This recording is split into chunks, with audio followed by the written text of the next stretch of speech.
It's the 6th year of King Hezekiah of the southern kingdom of Judah, when Sennacherib, king of Assyria, a foreign power from the east, probably the superpower in the world at that time, they come and conquer Israel, the northern kingdom of God's people.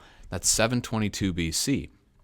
Now, in the 14th year of King Hezekiah, Sennacherib turns his attention on the southern kingdom, and he comes and he besieges several of their cities, including Jerusalem, but also a city called Lachish. Hezekiah first tries to pay him off, to get him to leave, to go away. He pays 300 talents of silver. That's 22,500 pounds. A talent's 75 pounds. And 30 talents of gold. That's 2,250 pounds of gold. That's a lot of metal. But Sennacherib still presses forward. Sennacherib doesn't turn away. He sends 3 of his officials, including one called the Rabshakeh, to Hezekiah's officials, Eliakim, Shebna, and Joah. He accuses them of many things, but in summary, that their trust in Egypt as an ally for protection would fail them. This is true, and God would tell them that also. He accuses Hezekiah of having torn down the altars of Yahweh. This is false.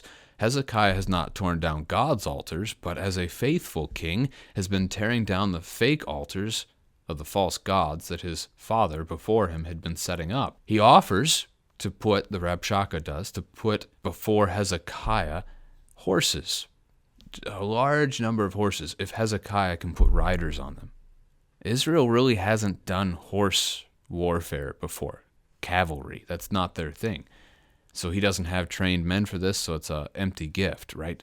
It's the threat, really, that our army is better than yours. You couldn't do it if I gave it to you. So the officials ask the Rabshakeh to speak in Aramaic, so the people, common people, cannot understand, but he refuses.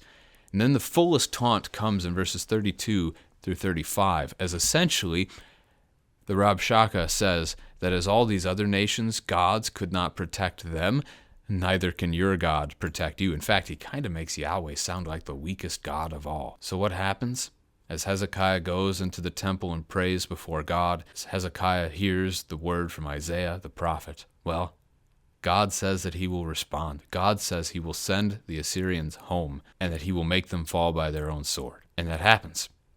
God sends the angel of Yahweh, which is an Old Testament reference of Jesus, right? This is Jesus.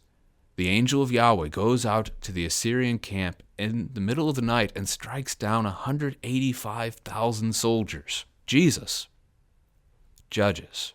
He is the just judge of the earth. He defended his people that day by destroying evil.